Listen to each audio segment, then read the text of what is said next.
Emanuel Júnior. Boa tarde, senhoras e senhores. Estamos aqui de volta na Rádio Maria com o programa Leigo no Mundo. Agora no novo horário, né? Na sexta-feira, toda sexta-feira às 16h30. E hoje a gente vai falar aqui sobre um tema que é caro para muita gente, né? É complicado para muita gente, que é de formação. A necessidade de formação do leigo, que muitas vezes a gente vê, percebe para todo lado que vai, que chama para tudo na vida, menos para formação, né? Isso daí todo mundo já passou em paróquia, passou nos grupos que participa e para todo lado. Bom, e para falar um pouquinho sobre isso, para conversar um pouquinho sobre isso, a gente hoje vai conversar aqui com o professor Pedro Henrique. Boa tarde. Boa tarde, Emanuel. Obrigado. Tudo jóia. Tranquilo? Bom, então assim, sobre esse tema, questão de formação, da importância da formação para o leigo e tudo, antes de a gente entrar nos detalhes, né, eu acho que a principal coisa é responder as principais perguntas, né? Como, quando, onde, por quê? Por quê? Começar por trás, de trás para frente, né? Por quê? Por que que o leigo precisa da formação? Ele não pode ficar só ali na missa, no terço ali, pronto, tá bom? Precisa de mais coisa? São José Maria Escrivá dizia que o leigo mal formado é uma desgraça para a igreja. É uma frase forte, bastante forte, que só tem autoridade quando dita por um santo, né? Se eu dissesse isso, certamente seria apedrejado, né? Mas um santo dizendo isso tem uma autoridade moral muito maior, né? E por que um leigo mal formado é uma desgraça para a vida da igreja? Por que causa mal um leigo mal formado?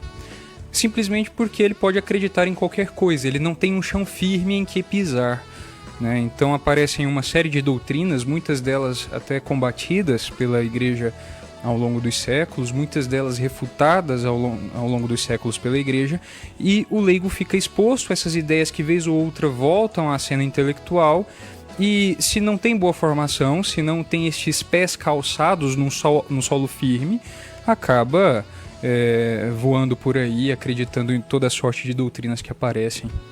Então há necessidade de uma formação sólida. A necessidade seria mais para a gente não escapar, né? Não saber onde está pisando, entender, sim, né? O que a gente está fazendo e tudo mais. Essa seria a importância? Sim, e também há outras coisas. Por exemplo, é preciso saber em que crer, né? Uhum. Nós não cremos no Papai Noel, nós cremos em Jesus Cristo, né? Nós não cremos no coelhinho da Páscoa, nós cremos na pessoa de Cristo, e nós precisamos saber o que a pessoa de Cristo nos revelou, o que Deus nos revelou ao longo da história. Então, se nós não nos debruçamos sobre um estudo doutrinário sólido, né, pega o catecismo, outros materiais de apoio, mas sem perder de vista o catecismo, que é o grande material de apoio oferecido pela igreja a nós, né, se nós não recorremos a esses materiais, se nós não temos uma rotina de estudo na nossa fé, como nós vamos dar testemunho da nossa fé? Como nós podemos dizer em que nós cremos, né? Porque nós não sabemos. Então, a necessidade também para amar mais a Deus. Se quero conhecer a Deus e aderir ao plano de salvação, aderir à sua revelação, eu preciso conhecer o que a revelação nos diz, né? Então, há uma necessidade também imperiosa de amor a Deus. Uhum. E a outra questão, né? Como que a gente faz isso? Aonde buscar? De que jeito? Como que a gente vai entrar em contato com essa doutrina, com essas questões, com tudo isso, né? Porque assim, a gente muitas vezes a gente vai fazer questão de formação e tudo mais, a gente se depara, e as pessoas se deparam também com uma gama de informações tão grande. Não só porque a gama de informações é grande, porque realmente é, né? A igreja não é uma estrutura pequenininha né? A igreja é uma construção monumental de doutrina. Um colosso. É um colosso, né? São muitas colunas, é uma construção muito grande. E quando normalmente a gente chega para fazer a formação e tudo mais, mesmo falando das coisas básicas, são muitas, mas são básicas, muita gente fica extasiado, né, com tudo aquilo. Mas a gente não encontra isso em qualquer lugar, né? Principalmente com a ortodoxia que deve ter. Sim. Então como fazer? Bom, a primeira coisa, nós precisamos entender que a igreja nos dá subsídios, né? Eu falava logo mais do catecismo. Então nós temos estes textos que nos auxiliam, né? Então, quanto a material, existe material, né? Existe muito material, existem as cartas dos Santos Padres, as encíclicas, exortações apostólicas e etc. Existe o catecismo, né? Existe todo o magistério da igreja para nos guiar, para oferecer essas balizas. Olha, não vai por aqui, né? Recua um pouco, né? Entra de novo neste caminho aqui, este é o correto. Então existe esse material balizador, este material que limita as zonas de perigo e amplia as zonas onde nós podemos navegar com tranquilidade. Mas em termos de postura, uma coisa que me vem sempre à cabeça quando eu penso nesses referenciais, a primeira grande referência, o primeiro grande referencial em termos de postura, como me portar para chegar à verdade, é não perder de vista que Cristo estabeleceu sobre a terra o seu vigário, né? E ubi Petrus ibi ecclesia, né? Onde está Pedro, aí está a igreja. Um bom sinal de que eu estou trilhando um caminho sincero de busca pela verdade, de conhecimento de nosso Senhor Jesus Cristo, é a fidelidade ao vigário de Cristo na terra, ao Papa, né? E principalmente depois do concílio, a bagunça que virou com essas críticas a Roma, ao Santo Padre, né? É preciso retomar esta fidelidade ao Sumo Pontífice. É preciso nos colocar novamente neste caminho de obediência. Sem esse caminho de obediência, nós não encontraremos a verdade sobre a fé, né? Então a igreja nos oferece subsídios, né? Mas só pode nos oferecer subsídios porque Cristo colocou a autoridade sobre um de seus ministros para nos confirmar na fé, e mesmo quando tudo parece uma grande bagunça, este ministro de Cristo, este vigário do Senhor pode nos guiar num bom caminho. Então, nós temos materiais oferecidos pela própria igreja, nós temos o magistério, nós temos o Papa nos dizendo isto é certo, isto é errado. E, claro, às vezes até chegar a esses materiais, chegar a essas convicções, a essa postura, demora um tempo. Então, como chegar a esses materiais, chegar a essa postura, como estudar o catecismo, que às vezes tem um texto mais difícil, né? Um texto que não é de tão fácil compreensão, é preciso se cercar também de boas pessoas, né? Bons leigos, eu e você, que estudam seriamente o catecismo e a partir do contato com essas pessoas, trilharmos um caminho, né? Então, a fraternidade na fé é muito importante para o nosso crescimento doutrinário também. A gente vê, muitas vezes o pessoal fica meio perdido no meio de tanta informação, né? Hoje, então, se você tem... porque é engraçado, né? A gente quando não tinha... há um tempo atrás, não faz tanto tempo assim, né, perto da história da igreja, da humanidade, ele não tinha acesso a praticamente informação nenhuma. As coisas na igreja ou em qualquer lugar aconteciam. O Papa, vamos colocar as coisas na igreja, né? O Papa publicava uma encíclica lá, né, no Vaticano. Num dia a coisa chegava aqui muito tempo depois. Sim. Demorava, mesmo assim no século XX, demorava dias, às vezes semanas, para poder chegar o texto completo aqui e tudo mais. Hoje ele publica às 8 horas, às 8h01. Sim. Já tem gente que está criticando o texto, sim, como se já tivesse lido, né? Então a gente tem uma circulação de informações muito grande e a gente não sabe lidar com essa quantidade de informações que nós temos. Mas mesmo quem tem boa fé e quer lidar com essa quantidade de informações, a gente é abordado e bombardeado de todas as formas, né? Então hoje a gente tem redes sociais que transformou todo mundo em apresentador de programa, em crítico de todo tipo de coisa e por aí vai. A gente tem muito acesso a essas pessoas e a gente precisa aprender a reconhecer quem está falando o que ali, porque senão vira uma torre de Babel, né? Claro. A gente precisa reconhecer quem está falando o quê, como, quem conduz aquelas pessoas, o que conduz aquelas pessoas. Né? E às vezes eu fico preocupado com isso. Porque muita gente hoje se coloca a sua formação a cargo de determinadas pessoas. Você falou do Papa, do magistério, né? Ali é a fonte primária. Sim. Né? Ali é a fonte primária e a gente precisa ter isso em mente. Ali é a fonte primária. A gente precisa buscar a fonte primária ali. Agora você não vê assim que hoje está acontecendo muito isso. As pessoas estão colocando outras pessoas como fonte primária. Sim. E essas pessoas muitas vezes acertam. Sim. Muitas vezes elas erram porque são pessoas. Olha, um guru, né? Um guru, é isso mesmo. Eles são gurus. Um guru não movimenta uma multidão sem que pelo menos um ponto do que ele diga esteja correto. Né? E a partir daquele ponto ele arrasta multidões. Por exemplo, na famigerada Netflix tem um documentário muito interessante sobre o Osho, né? Que foi um líder espiritual indiano que se fixou nos Estados Unidos e criou uma comunidade, né? Mudou completamente a vida de uma cidadezinha pacata de 40 e poucos habitantes, né? E causou um rebuliço a nível nacional. Mas, enfim, a despeito de toda a doutrina dele, a despeito de toda a bagunça que ele provocou, certo é que havia alguma coisa ali que se conectava com a vida das pessoas que ouviam aquele homem falar, e havia então, portanto, um critério de verdade nas coisas que ele dizia, mas obviamente todo o resto não funcionava. Mas um guru sempre acerta em algum ponto, e é justamente porque acerta em algum ponto que ele consegue arrastar essas multidões. Mas a grande questão é, nós não temos gurus. Um cristão católico não tem guru. A fé dele não está baseada no blogueiro X, Y ou Z. A fé dele está baseada na pessoa de Nosso Senhor Jesus Cristo.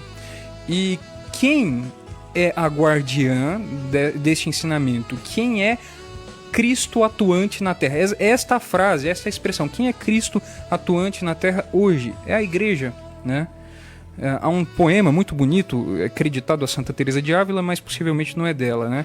Cristo não tem mais um corpo sobre a terra a não ser os vossos, né? Não tem pés, não tem mãos a não ser os vossos, né? Os vossos olhos são os olhos com que ele vê o mundo. Então, a igreja é Cristo atuante. A igreja é Cristo que vai até as pessoas hoje. Aquilo que Cristo fez há 2000 anos atrás é o que a igreja faz exatamente hoje. Cura os enfermos, ensina a verdade, né? Então, Cristo, a igreja é Cristo manifesto na humanidade hoje.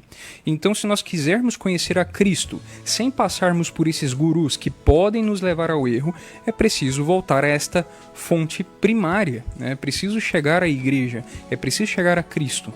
E se alguém não está fiel à igreja, não está fiel a Cristo, como é que pode nos ensinar a verdade sobre a fé?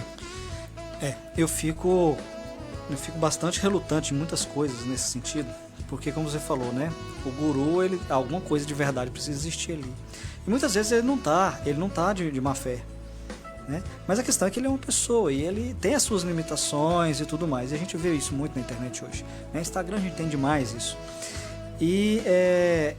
Mas assim como o guru, que às vezes está de boa fé fazendo isso, mas a mentira também é assim, né? Para você acreditar numa mentira, ela precisa ter algum dado de verdade ali, porque senão ela vai ser muito escancarada, né? Vai ser uma coisa que ninguém vai acreditar.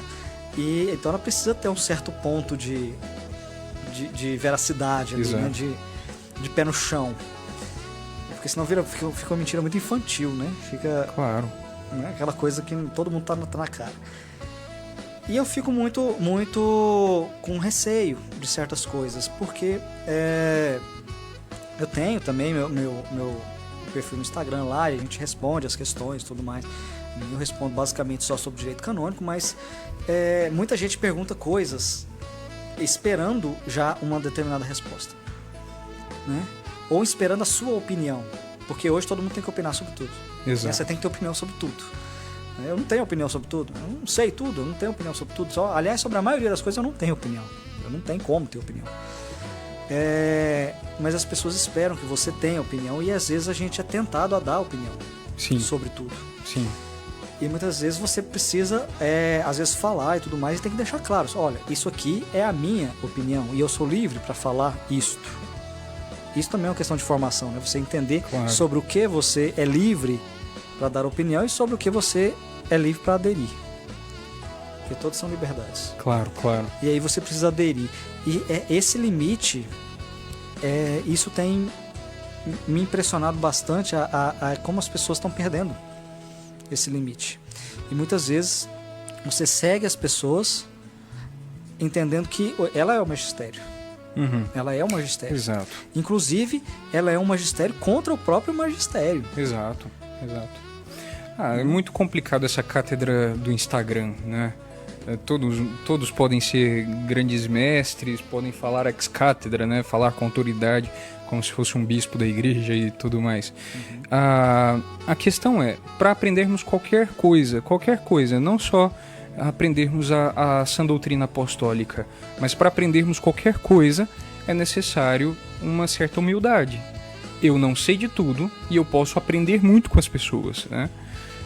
Então, quando pedirem a nossa opinião, antes de ser imprudente dizer qualquer coisa que venha à cabeça, né, é preciso parar, verificar se é algo opinável até. Às vezes não é algo opinável. Minha opinião é que o céu é azul. Não é uma opinião, é um dado concreto. Você olha o céu no meio-dia, ora, é azul. Né? Você olha a grama, é verde, olha só. Né? Não é um dado opinável. Né? A não ser que você seja daltônico, aí já é só uma questão de perspectiva, né? Mas é preciso ser humilde, é preciso colocar-se numa posição, diria, inferior. Ora, eu não sei tudo, né? E se nós não temos esta postura até submissa, né? Nós nos submetemos à verdade, nós não podemos ser maior que a verdade, nós somos seguidores da verdade. Então, se nós não temos uma postura submissa diante de algo que queremos aprender, nós não aprenderemos. Eu já sei tudo, então ótimo, vá fazer seu magistério de Instagram e tá tudo feito, né? Isso assim, eu falei isso porque assim, eu vejo um perigo, de verdade, muito grande. Porque as pessoas, elas acabam sendo seduzidas. Sim. Porque quando você abre aquilo ali, e se você consegue, né, tem alguma postura melhor de comunicação, você consegue seguidores e tudo mais. Claro. E você abre uma live ali e aparecem 100, 200, 300 pessoas. São 300 pessoas de audiência.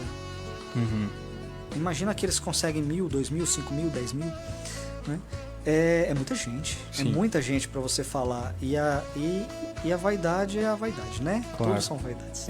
Então, isso leva a gente a querer demonstrar uma autoridade que às vezes não temos. Em ambos os casos, tanto aquele que diz com uma autoridade que não possui, tanto aquele que escuta alguém que não possui a autoridade que diz possuir, em ambos esses casos não há um problema apenas intelectual. Porque de fato há um problema intelectual. Às vezes faltam categorias para pensar. Às vezes faltam critérios lógicos para pensar. Existem situações, existem ideias que são tão absurdas que qualquer pessoa com um mínimo de bom senso pode olhar, pode ouvir essas ideias e dizer, não faz sentido, e negá-las. Mas não falta só esta formação intelectual sólida. Falta também uma formação humana sólida, né? Alguém que se deixa levar por todo o vento de doutrina ou de ideia que aparece por aí, que sopra por aí, é uma pessoa que falta em enormes doses a virtude da fortaleza, né? Um livro que me vem à cabeça é um livro do Orígenes Lessa, inclusive eu indicaria para os leitores, é um livro bem fininho, dá para ler em uma tarde tranquila, né? Sem pressa, né? É uma leitura bastante rápida. Chama-se O Feijão e o Sonho, né, do Orígenes Lessa. Nessa história nós temos um personagem que é um professor falido, que tem uma meia dúzia ali de alunos particulares que frequentam a casa dele é uma espécie de escola. Enquanto isso, a esposa desse professor batalha a todo custo para pôr comida dentro de casa, já que o marido não consegue, porque ficou nessa ideia de de estudar demais, e uma certa vaidade, uma certa postura. Há um episódio muito engraçado no livro que, se não me engano, um açougueiro propôs ao personagem que as dívidas dele no açougue seriam liquidadas desde que ele fizesse um poema divulgando o açougue.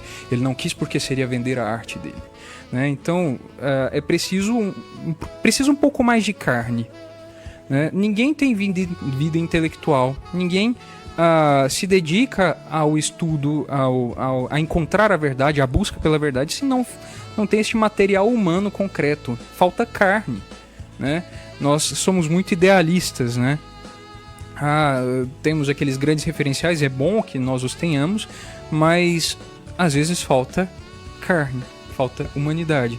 E sem humanidade não se faz santo nenhum, não se faz leigo fervoroso nenhum, né? Não se faz leigo bem formado, não se faz intelectual, não se faz um ser humano decente, vamos dizer assim. Porque é sobre a nossa humanidade que o Senhor vai agir.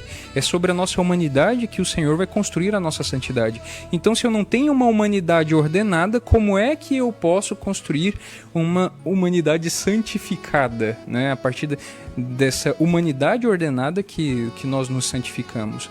Então, se eu não tenho um mínimo de virtudes humanas, fica realmente muito difícil trilhar este caminho de busca pela verdade, porque o que qualquer pessoa, por mais desequilibrada que seja, né, tudo o que qualquer pessoa me disser, eu posso tomar como verdade. Então é preciso um pouco mais de carne. E assim, eu falei um pouco do negócio de internet aqui, mas assim, por outro lado, eu vejo que também é extremamente interessante, né? Tem gente que critica bastante, mas eu vejo que é muito interessante que muita gente teve acesso a coisas que nunca teve. Exato. Né, que não teria de forma nenhuma. Isso tem ajudado para quem busca isso, né? Claro que a grande maioria das coisas não presta, a gente pode descartar, jogar no lixo, claro. Às vezes com 1 minuto, 2 minutos de que você olha aquilo ali, já não descarta. Mas tem coisas boas quando você consegue procurar e garimpar ali melhor. E muita gente teve acesso a informações e a formas de pensar e a contextos que nunca teriam se não fosse isso, né? Então não é só a parte ruim também não. Mas entrando aí nessa parte intelectual, né? Você citou e tudo, isso parece muito distante. Assim, é algo que não é palpável para a maioria absoluta das pessoas. Exato. Mas eu não sei se eu estou certo, você me diz, mas me parece que as pessoas, não é palpável justamente porque as pessoas têm uma ideia muito errada do que é isso. Sim. Existem pessoas do meu convívio pessoal, por exemplo, que são pessoas inteligentíssimas, mas não têm por vocação se debruçar sobre livros e estudar, né? A inteligência delas é destinada a uma série de outras coisas igualmente importantes, né? Então, nós temos essa ideia de que, principalmente agora, a internet é muito boa, mas com essa abundância de informações, esta abundância de estímulos, né? Parece que todo mundo é chamado a ser um professor universitário e estudar até não dar mais jeito, né? É um igualitarismo que não existe. Exato, um igualitarismo que não existe, né? Nós não somos iguais, nós temos talentos diferentes, nós temos missões diferentes, né? Claro, um objetivo comum a toda a humanidade, a santidade, mas nós temos meios diferentes para alcançar essa santidade. Então nem todo mundo é chamado a fazer um caminho intelectual profundo, né? Desvendar os mistérios da humanidade, né? Se debruçar sobre questões filosóficas profundas, né? Nem rasas às vezes. E nem rasas, né? Mas conhecer o que é humano, né? Conhecer a você mesmo, né?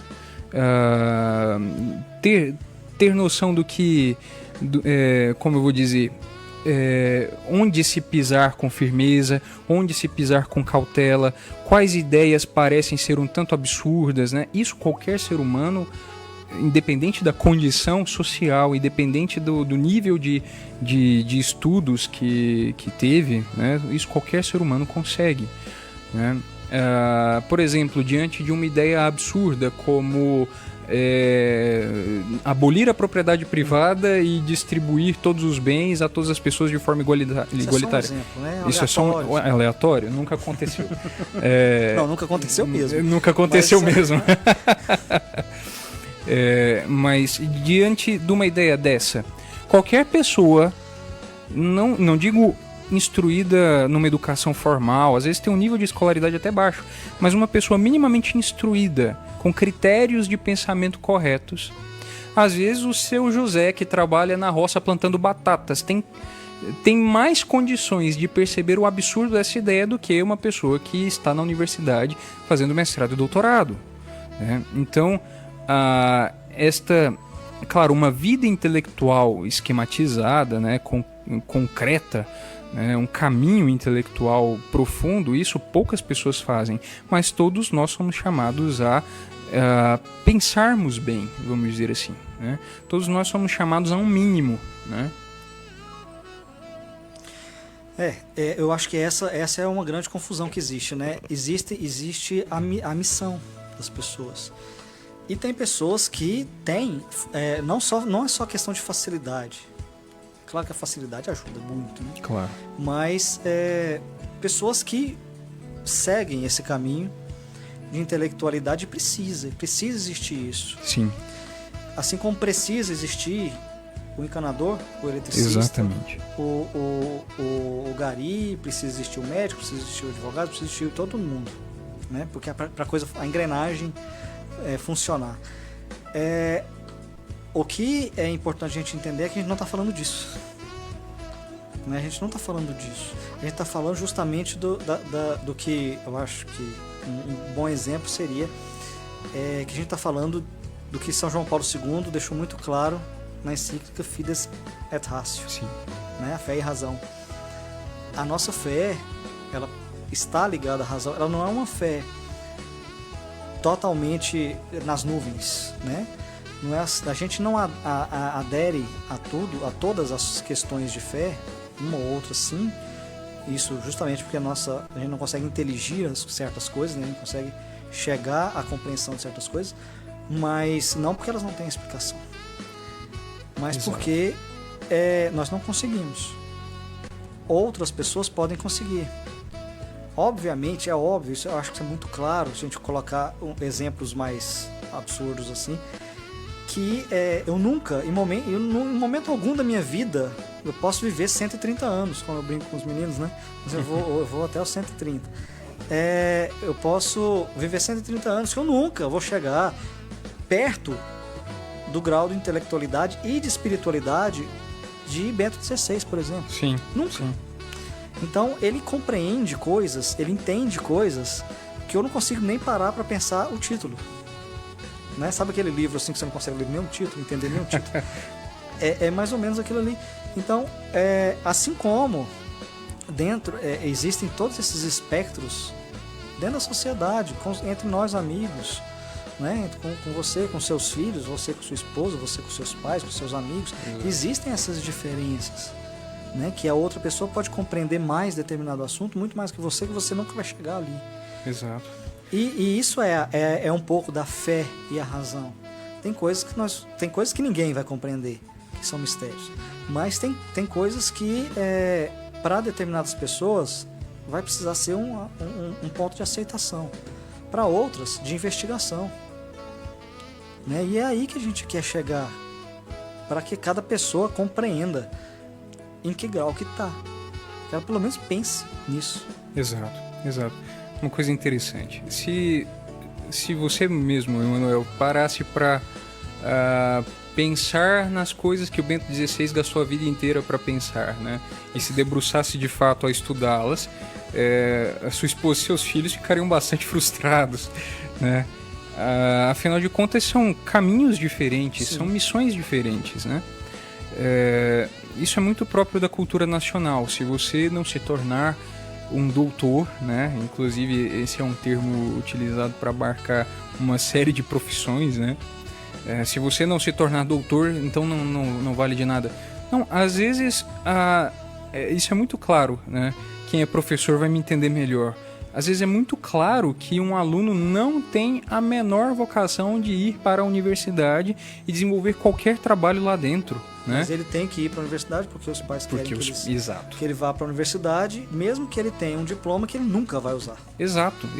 E nunca usa mesmo. Sai da universidade e vai seguir o plano que tinha anteriormente. Ou às vezes sai da universidade tão frustrado que não segue plano algum, né? Nós estamos com uma explosão de doenças psiquiátricas nos nossos tempos, e um dos motivos, ou talvez o grande motivo dessa explosão de problemas psiquiátricos, seja justamente a falta de sentido, né? Às vezes o menino encontra uma profissão que vá satisfazê-lo, que vai garantir a ele e a família dele sustento. Não, mas você tem que entrar na universidade. Você frustra a criança, ele não consegue lidar com aquilo. Porque muitas vezes aquela profissão não necessita, não tem. Exato. Aí a gente já vai partir para outros cantos, mas não tem problema. A gente aí começa a ver a universidade criando cursos e graduações, né,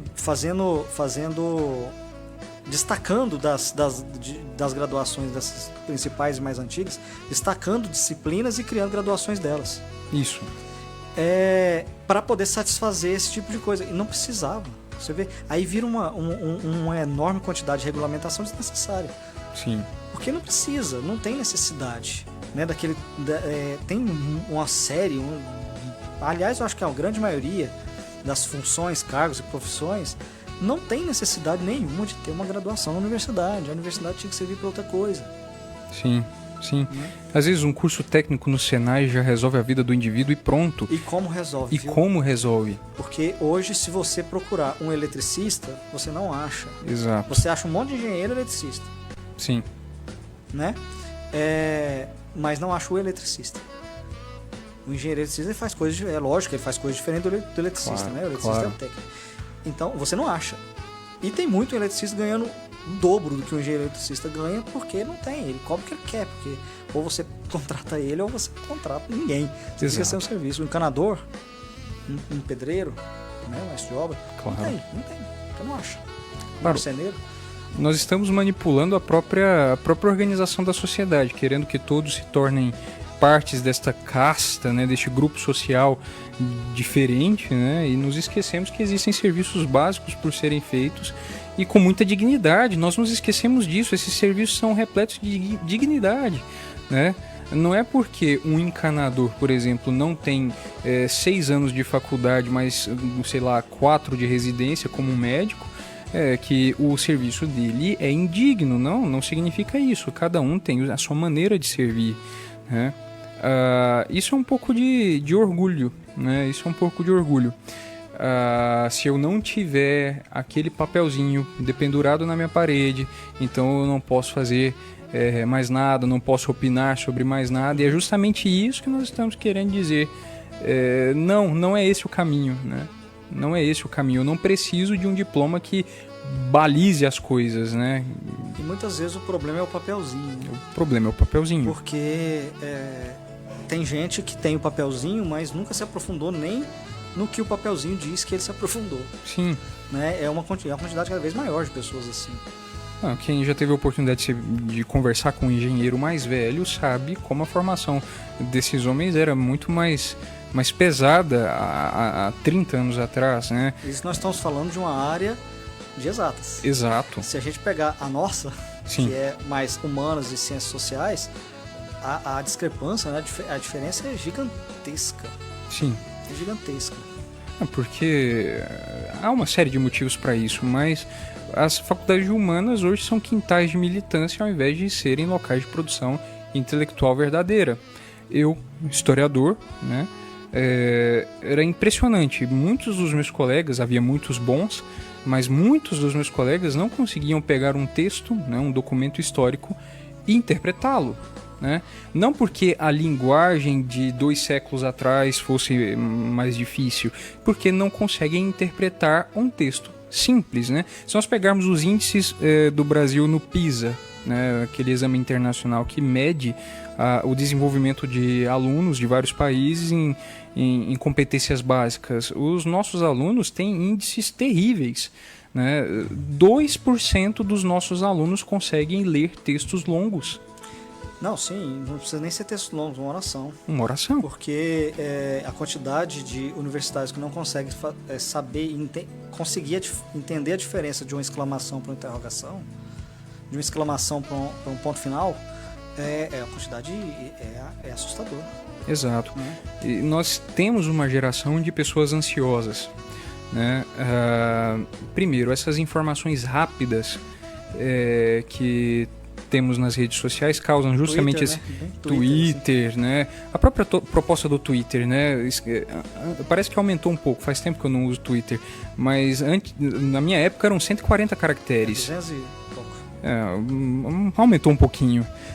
Então, a proposta em si é estranha, você dizer algo numa frase curta, né? Mas a questão o Twitter não é o único, né? Nós podemos passar o dia inteiro rolando o feed do Instagram e ficamos ali até não dar mais tempo. Se nós abrirmos um daqueles stories do Instagram, 15 segundos e já fecha, abre outro. Então o nosso cérebro está habituado a informações rápidas, o nosso cérebro está habituado a absorver informações rápidas. Então, se nós temos uma frase de um livro, já é algo mais difícil de se entender do que um story no Instagram. Então o cérebro já não está habituado mais àquele tipo de leitura. E além dessa perda de capacidade intelectual, né, esse prejuízo do nosso modo de aprender, né, do nosso modo de adquirir informações, além disso, nós temos uma geração ficando cada vez mais ansiosa mesmo. Quando fala ansiedade, probleminha psiquiátrico que você vai lá e ainda toma um remedinho. As pessoas estão ficando cada vez mais ansiosas e querem resolver todos os problemas como se fosse um story no Instagram, né? 15 segundos eu quero resolver esse problema. Eu tenho que estudar, tenho que ser um leigo bem formado, tenho que estudar a doutrina da igreja, tenho que me dedicar a isso e quero resolver isso em um mês. Né? Não, estes progressos por Isso é um projeto de vida. Isso é um projeto de vida. Esses progressos na vida espiritual, na vida intelectual, são coisas que se dão a passo muito lento. Passos muito lentos, desgastantes, sofridos. Sim. Né? Teve uns comentários aqui, bastantes, inclusive. Foi comentado aqui: somos um país muito acadêmico e deixamos de valorizar outras habilidades. É bem o que a gente estava falando, né? Exato. É bem o que a gente tava colocando. Até você precisar de um encanador, aí você esquece o diploma. A gente não consegue. Eu fico vendo. Claro que a gente não. Eu tô fazendo o contrário. Às vezes as pessoas acham que a gente fala essas coisas, você tá degradando certas profissões. Não é. É o contrário. É o contrário. Nós estamos falando justamente que nós não precisamos, na sociedade, que todo mundo seja advogado, que todo mundo seja engenheiro, que todo mundo seja professor, que todo mundo seja médico. Não dá. Não dá pra ser assim. É preciso ter outras coisas, porque as outras coisas são extremamente importantes, né? É isso que nós estamos falando. Então, assim, nós temos uma quantidade, nós precisamos do taxista e do Uber. Nós precisamos. Sim. Agora, o que nós temos, a quantidade de graduados que são Uber, exatamente, uma quantidade gigantesca, né? E não precisava. Pra que ele foi pra faculdade? Qual era a necessidade daquilo? Né? Exato. Uma série de fatores, né? A começar pelo próprio modo como nós fomos ensinados a pensar, né? Se você não entra numa universidade, você é um pária, né? E me parece que isso é uma coisa muito assim, eu não sei se só brasileira, mas e da América Latina como um todo, mas que é muito brasileiro, isso né? Isso sim. Se nós formos a outros países, por exemplo, Estados Unidos, no ensino médio mesmo há uma espécie de ensino técnico. O aluno já aprende mais ou menos esses ofícios que exigem apenas o conhecimento técnico, como encanador, eletricista, etc. Marcenaria, muitos aprendem marcenaria ainda no ensino médio e vão se dedicar a essas profissões conseguem sustentar muito bem as suas famílias e são pessoas realizadas, né? Uma outra parte menor, e esse é o orgânico, esse é o natural, vai para a universidade, e desses que vão para a universidade também poucos são os que se destacam, né? Há um processo orgânico de seleção, né? Nem todos vão entrar na universidade, e nem todos que vão entrar na universidade vão se dar bem na universidade, mesmo os que querem profundamente a carreira acadêmica. Isso mesmo. Teve um outro comentário aqui. O problema é que muitos que se dizem intelectuais se sentem superiores. Esse é outro problema, né? Outra dificuldade que a gente tem, né?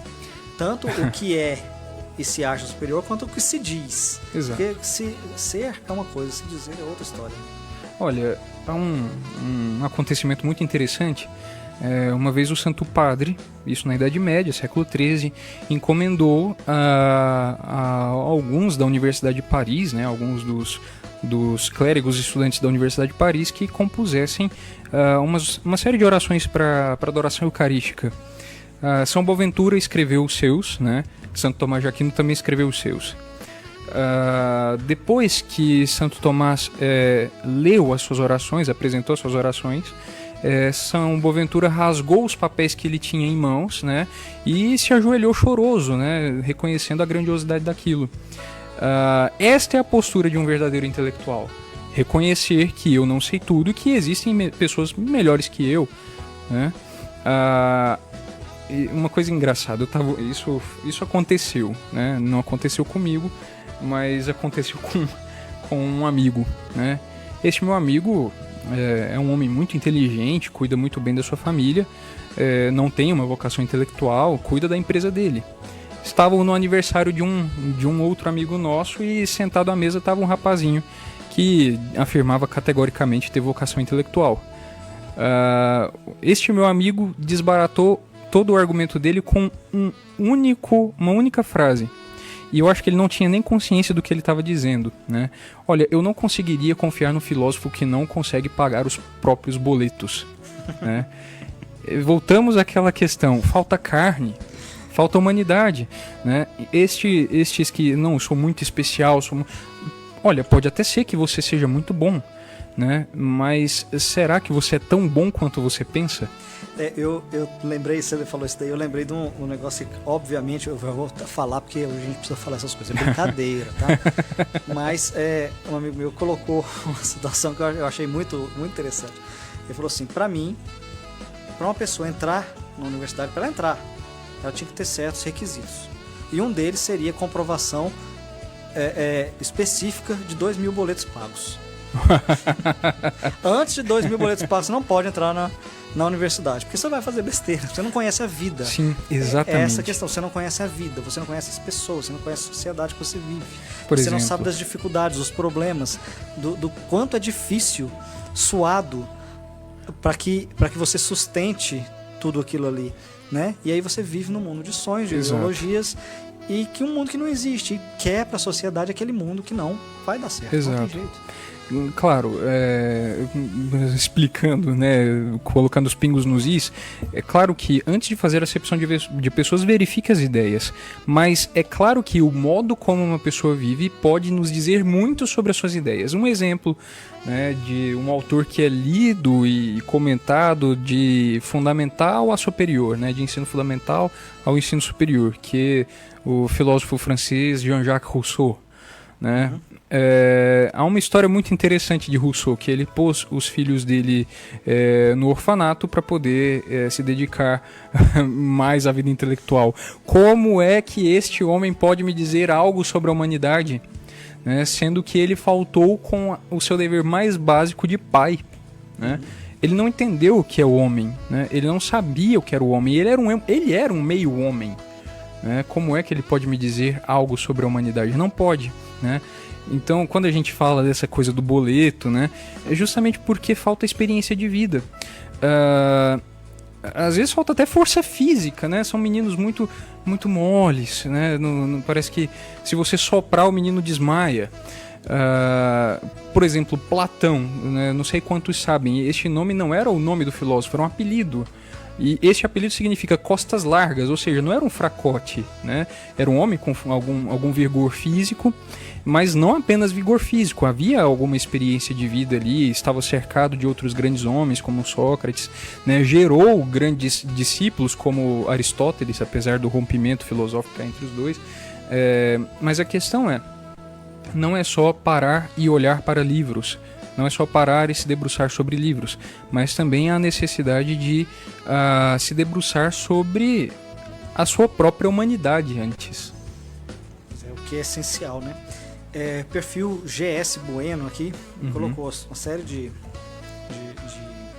comentários, mas ele colocou 2 aqui que são interessantes.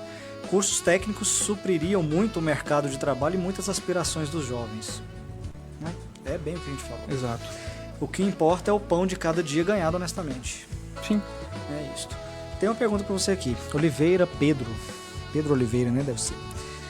Pedro, amamos o que conhecemos. Como você vê hoje o fato de hoje as pessoas serem facilmente influenciadas porque a fé não foi cravada em rocha firme como nossos avós?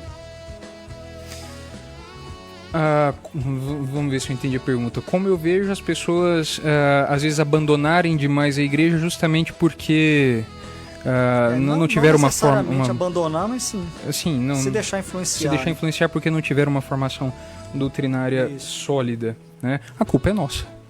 Sim. Como foi o caso dos nossos avós. Né? Exato. A culpa é nossa. Eu falo nossa, né, da nossa geração e da pelo menos as 2 anteriores que nos precederam, inclusive dos nossos avós. Né? Os nossos avós começaram com essa coisa de não, deixa ele escolher, né? Os nossos avós, os nossos pais começaram com essa ideia de que não deveriam impor uma religião aos próprios filhos, né? A questão essas gerações passadas, elas não são ideais, né? Nós precisamos de parar de idealizar as gerações passadas, né? Pelo menos essas 2, 3 gerações passadas. Claro que tinham um vigor muito maior que o nosso, né? Eram homens que iam para o campo e trabalhavam 12 horas diárias, talvez mais, debaixo de um sol escaldante para suprir as suas famílias, né? Então havia uma força maior que a nossa, havia uma força até moral maior que a nossa, né? Eram homens mais austeros, né? Mas estes mesmos homens começaram este processo que nós vemos hoje, né? Deixa, eles escolhem. Foram as gerações dos nossos avós que fizeram Woodstock, por exemplo, né? Então, este é um problema de época. A fé já não é mais passada de pai para filho. Eu acho que as pessoas precisam compreender que atos geram consequências. Sim. E mesmo que demore. E as consequências dessa geração Woodstock que você está falando, dessa geração de liberação sexual, tudo essa coisa de década de 60, né, de uso de anticoncepcional de forma assim totalmente ilimitada e todo aquele tipo de pensamento está desembocando, assim, claro que foi gerando uma série de problemas durante todo o caminhar, né, da história de lá para cá, mas hoje a gente vê claramente o que deu. Sim. E daqui 10, 15 anos a gente vai ver problemas muito mais sérios do que hoje. Isso não é pessimismo. Isso é realidade, isso é pé no chão. Isso é pé no chão. A possibilidade de a gente consertar as coisas agora é só se tiver muito suor, lágrimas e ranger de dentes. E tempo. Essas coisas não vão. Justamente, a gente não vai conseguir resolver de um ano para o outro. Não adianta a gente querer, como a gente estava falando agora, né, criar um perfil no Instagram e que agora eu vou salvar o mundo. Não, arruma sua cama primeiro, né? Exato. Na verdade, este perfil do jovenzinho que quer mudar o mundo e quer tornar o mundo novamente conservador, este jovem mais revolucionário do que qualquer militante socialista que está dentro da universidade. Ele quer mudar à força as coisas. A questão não dá, nós não temos um sistema que é favorável a esse tipo de mudança. Então, é preciso mudar a estratégia, né? Se eu quero simplesmente fazer militância de Instagram, Ora, tudo bem, você pode alcançar uma meia dúzia de pessoas, né? Essa meia dúzia de pessoas pode fazer um pouco de barulho, mas não há uma mudança de vida real, né? São justamente esses rapazes magrelinhos, sem força física e moral, né, que estão tentando mudar o mundo. E são rapazes que não conseguem sequer pagar um boleto ou arrumar a própria cama. Então há um problema de ordem humana. Se nós resolvermos este problema de ordem humana, né, nós vamos, num longo prazo, não é para hoje, nós vamos a longo prazo resolver o problema. Porque se essas gerações passadas, né, voltando à pergunta do rapaz, se essas gerações passadas causaram o problema, né, e nós estamos simplesmente piorando o problema, então nós, formando boas gerações no futuro, gerações que sejam humanamente fortes, que tenham uma humanidade concreta, que tenham carne, né, formando essas próximas gerações mais fortes, nós vamos aos poucos mudando o cenário. E é bom que nós, ainda que nós sejamos quase anônimos, mas é bom que nós formemos essas próximas gerações. Porque o mundo como está hoje, eu garanto, vai entrar em colapso. As coisas como estão andando hoje colapsarão em algum momento. Em algum momento, esta onda de barbárie, né, uma barbárie limpinha, intelectualizada que nós temos hoje, isso tudo vai entrar em colapso. As pessoas já não conseguem mais reconhecer se são homens ou se são mulheres. Já está entrando em colapso, né? A gente já está entrando em colapso. Eu não gosto desse tipo de expressão. As coisas estão bipolarizadas. Elas têm que estar multipolarizadas, na verdade, né? Porque precisa, cada pessoa é uma pessoa. Mas as coisas estão... Essa questão da bipolarização é a parte... Vamos colocar vamos usar essa expressão por falta de uma melhor. Isso está causando choques que são choques de colapso, como você falou. Sabe, as pessoas já não estão entrando em choque, em debate, com um debate honesto. As pessoas não debatem para convencer o outro e o outro não entra no debate para ser aberto a ser convencido, aberto ao argumento. Não, ele entra para poder ganhar com todo custo. Exato. Nem que seja na pancada. E assim vai. Né? Então as coisas já estão entrando nesse colapso e essa questão do tempo, que a gente precisa de tempo para fazer isso é uma coisa é tão óbvio, é tão lógico, a questão da grama verde, né? Exato. É tão lógico. Nós acabamos de falar que certos problemas que nós estamos vendo hoje nasceram há 50, 60 anos atrás, na década de 60. Exato. Por que eu vou conseguir voltar ao que era antes, há 60 anos atrás, em 2, 3 anos? Não vou. Não é assim que as coisas funcionam. Não é assim que as coisas são. Né? Tem um outro comentário que chegou até pelo WhatsApp aqui. O conhecimento é igual a um elevador panorâmico. Quanto mais a gente sobe, mais horizontes temos para ver o quanto aprender. Nunca atingiremos a plenitude do saber. É para pensar aí, né? Tá correto. Estão perguntando aqui, qual é o Instagram do Pedro? Tem como disponibilizar? Olha, eu não sei, eu acho que o Pedro não mexe com o negócio do Instagram, assim. Olha, eu tenho um Instagram, mas faz pelo menos um ano que eu não posto uma coisa sequer. Ele não mexe. Mas assim, vai acabar que eu vou ter que movimentar essa coisa em algum momento. Mas podem seguir lá, vai que eu Não, vai sigam ele lá mesmo, que um dia eu vou marcar com ele uma live pelo Instagram lá pra gente ficar conversando com nós. Vai que eu viro a casaca e começo a postar coisa lá. Sigam. Tá vendo? Qual que é? Antunes.petrus.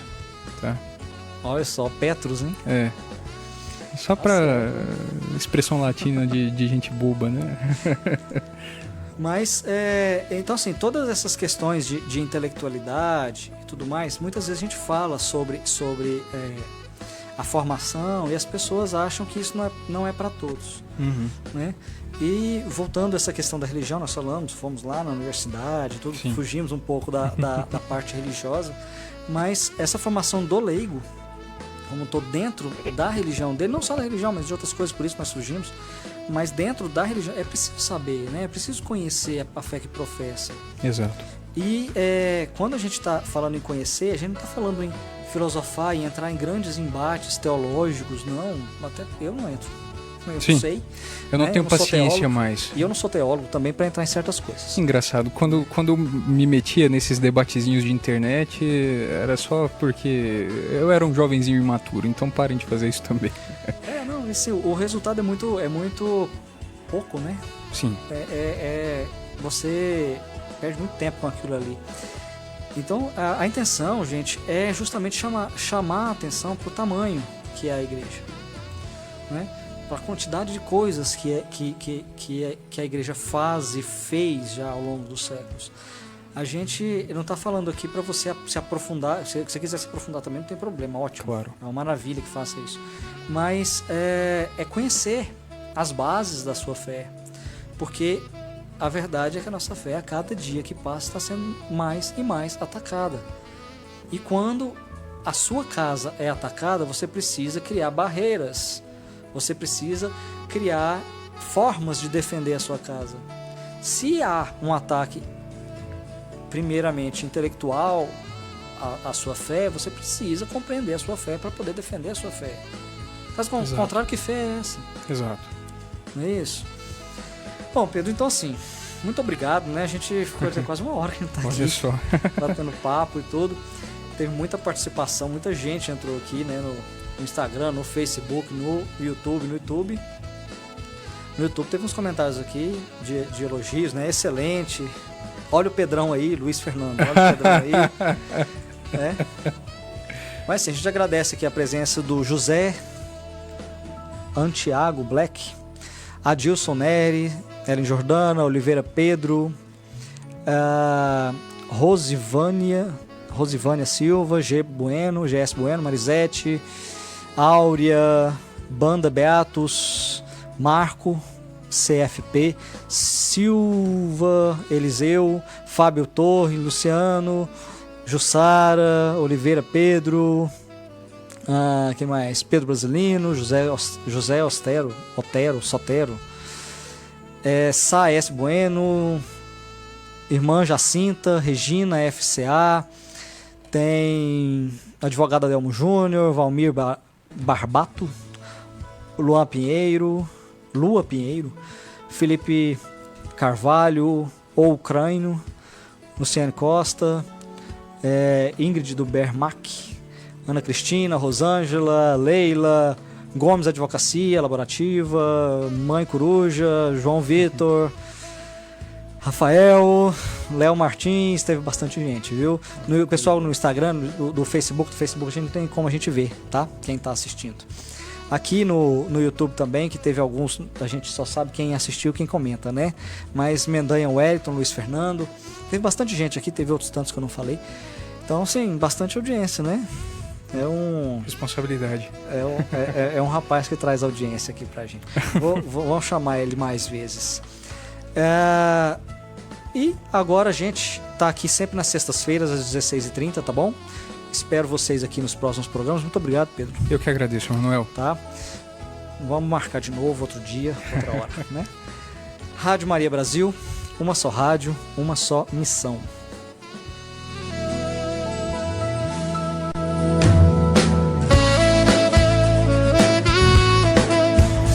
Você acompanhou na Rádio Maria Brasil, O Leigo no Mundo, com Emanuel Júnior.